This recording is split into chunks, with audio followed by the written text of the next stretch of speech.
बच्चों आपने note down कर लिया होगा, ठीक है। नेक्स्ट आपने क्या करना है कि अब सॉल्यूशन बनेगा, solution of a solid in liquid. इसका मतलब हो गया बेटा कि लिक्विड में हमें सॉलिड को डिसॉल्व करना है। सॉलिड जो है वो यहाँ पर इंडिकेट करेगा इसको, सॉलिड को किसे करेगा, सॉलिड को, जबकि लिक्विड किसे इंडिकेट कर रहा है, सॉल्वेंट को। यानी कहने का मतलब a solution in which solid referred as a solid referred as a solid while liquid refer as a solvent। Clear हो गया बेटा। अब इसी नीचे पर डिपेंड करते हो जिसमें सॉलिड और लिक्विड एक सॉल्यूशन को फॉर्मेट करते हो, उसमें दो टाइप्स में सॉल्यूशन बनते हैं। कैसा है, एक सैचुरेटेड सॉल्यूशन, एक है unsaturated solution. One is saturated, saturated का मतलब होता है जिसमें हम no more solid can not be dissolve at a given temperature.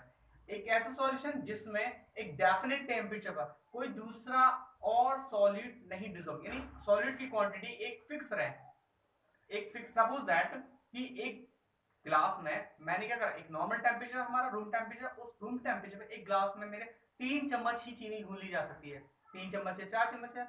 लेकिन अगर उसकी क्या सॉल्यूशन में ये क्या है, शुगर की क्वांटिटी हम और डिसॉल्व नहीं कर, यानी क्वांटिटी हम नहीं बढ़ा सकते, तो इसका मतलब एक सैचुरेटेड सॉल्यूशन हो गया। A solution in which no more solid can not be dissolve, then this is known as the solid saturated solution। unsaturated solution, the solution in which more solid quantity can be dissolved, यानी कि at a normal temperature। normal temperature हम जिसमें क्या saturate यानी solution की quantity में, solution की quantity में सॉलिड की क्वांटिटी बढ़ा सकते हैं। क्लियर हो गया। नेक्स्ट क्या होता है, सॉल्युबिलिटी। सॉल्युबिलिटी का टॉपिक आता है बेटा कि amount, a solution in which the amount of the solid dissolve, amount of the solid dissolve in 100 gram of solvent, यानी 100 ग्राम में अगर सॉलिड की 1 ग्राम सॉलिड की क्वांटिटी है, जितनी जितनी क्वांटिटी हम सॉलिड की अगर डिसॉल्व कर सकते हैं, 100 ग्राम ऑफ सॉल्वेंट में जितने नंबर ऑफ सॉल्यूट डिसॉल्व कर सके वो हमारी सॉल्युबिलिटी कहलाती है। क्या कहलाती है बेटा, सॉल्युबिलिटी। नेक्स्ट यहां पर टॉपिक क्या था बेटा, solubility depends upon the factor. Solubility किस किस फैक्टर पे डिपेंड करती है, यानी कि अगर हम सॉल्यूशन कर रहे हैं, सॉल्युबिलिटी बढ़ा रहे हैं, तो कभी कभी आपने देखा भी होगा किसी किसी सॉल्यूशन को डिसॉल्व करने में हमें ज्यादा टाइम की जरूरत है, जबकि हमें किसी किसी सॉल्यूशन को कम टाइम की जरूरत पड़ती है। ठीक है, जैसे क्या अगर आपको चीनी दे दिया, एक गिलास में चीनी और पानी डाल दिया है, और एक गिलास में थोड़ा नमक और पानी, जैसे जितनी क्वांटिटी हम सॉलिड यानी चीनी की ले रहे हैं उतनी क्वांटिटी हम किसकी ले लेते हैं, साल्ट लेते हैं, यानी कि टेबल स्पून सा साल्ट जो है आप उसको लेते हैं। तो दोनों को अगर डिसॉल्व कर रहे हैं वाटर में, वाटर में डिसॉल्व कर रहे हैं, तो आप देख रहे हैं कि सबसे पहले सॉल्ट डिसॉल्व होता है। किसका, सॉल्ट डिसॉल्व होता है। इसका मतलब क्या है, सॉल्युबिलिटी डिपेंड्स करती है किसके पर, नेचर ऑफ द सॉलिड। किस पर डिपेंड करिए, नेचर ऑफ सॉलिड। सेकंड क्या करिए, जैसे क्या है मैंने आपको बताया नेचर ऑफ सॉलिड, सॉलिड क्या हो, शुगर, शुगर और and salt.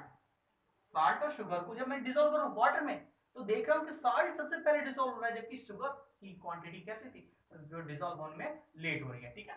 Next nature of the solvent, आपको इससे पहले चैप्टर में मैंने बताया था कि जैसे जैसे कि सॉल्वेंट अल्कोहल और वाटर में मैंने गैसेस डिसॉल्व कराई थी, उसी तरीके से क्या यहाँ पर भी नेचर डिपेंड करते हैं किस किस नेचर में, यानी सॉल्वेंट का अगर नेचर दूसरा ले लो, सॉल्वेंट अल्कोहल और वाटर में ले लो, तो इनकी डिसॉल्बिलिटी पावर और लेट हो जाएगी। ठीक है, यानी शुगर साल्ट फिर सबसे पहले अल्कोहल में डिसॉल्व होता है, उसके बाद वाटर में डिसॉल्व होगा। Next is that temperature. Temperature तो वैरी करता ही करता है, जहां सॉल्यूशन बनना हो, सॉल्युबिलिटी अगर अगर सॉल्युबिलिटी अगर इंक्रीज करनी हो तो आप टेम्परेचर इंक्रीज कर दीजिए।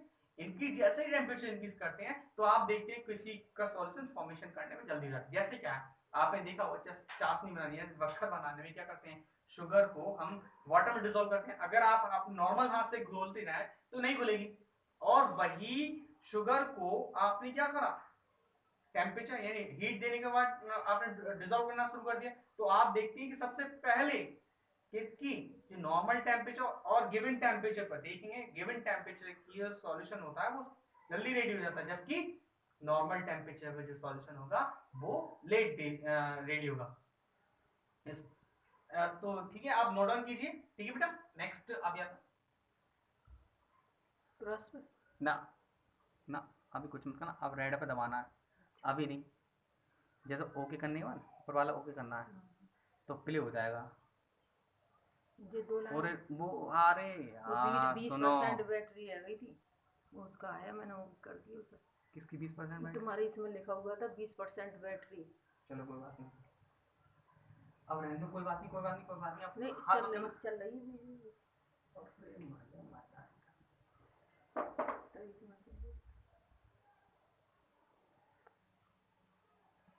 हाँ बेटा, तो आप लोगों ने नोट डाउन कर लिया होगा। इसके बाद आपका सॉलिड सॉल्यूशन आ रहा है, क्या आ रहा है? Solid solution. सॉलिड सॉल्यूशन में क्या होगा बेटा कि जिसमें सॉलिड भी सॉलिड नेचर का होगा और सॉल्वेंट भी सॉलिड नेचर का होगा। क्लियर है? सॉलिड नेचर दोनों ही सॉलिड सॉलिड नेचर के होंगे।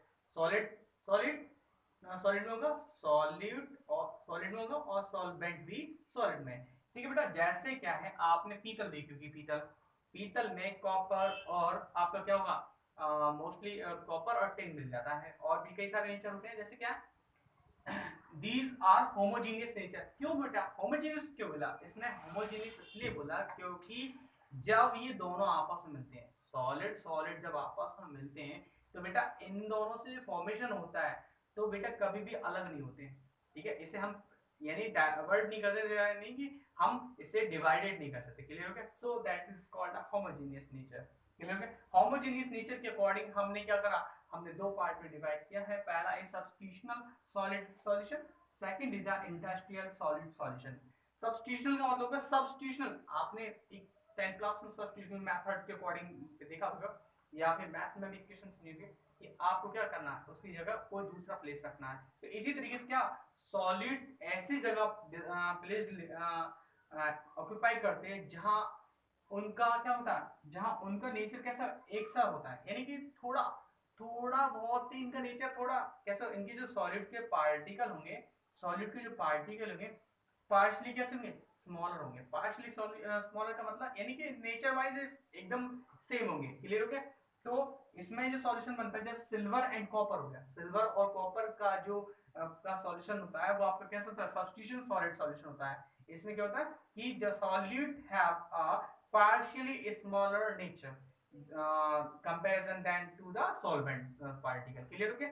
नेक्स्ट है the interstitial solid solution. Interstitial का मतलब होता है कि जब ये सॉलिड जो होते हैं वो कहाँ, जैसे कि आपने शुगर सॉल्यूशन देखा होगा, शुगर और साल्ट सॉल्यूशन, साल्ट में क्या करा, साल्ट और वाटर को जब डिजोल्व करते हैं, शुगर और वाटर को डिजोल्व करते हैं, तो देखा आपने डिसअपियर हो जाते हैं। इसी तरीके से हाँ, यहाँ पर क्या है, यहाँ पर जो सॉलिड जो पार्टिकल में वो इतने स्मॉलर इनसाइड में होते हैं, वो कहाँ टेक पास, यानी कि जो पार्ट जो टेक करते हैं वो कहाँ ले जाते हैं, यानी कि वो सॉल्यूशन में जब हम सॉलिड का सॉल्यूशन बनाते हैं जिसमें क्या होते हैं वो इंटरस्टेशियल वॉइड्स के अंदर, यानी कि जो पार्ट पार्टिकल के जो बीच का स्पेस होता है उसे क्या कहते हैं, वॉइड्स होते हैं।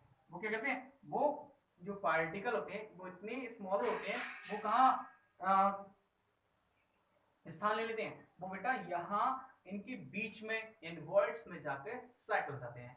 सो ये इसका एग्जांपल कौन सा, कार्बाइड एंड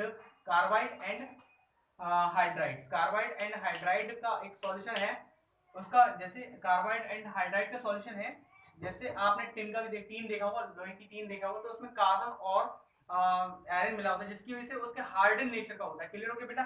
या आप लोग इसका नोट डाउन कीजिए, उसके बाद नेक्स्ट और देखिएगा बेटा।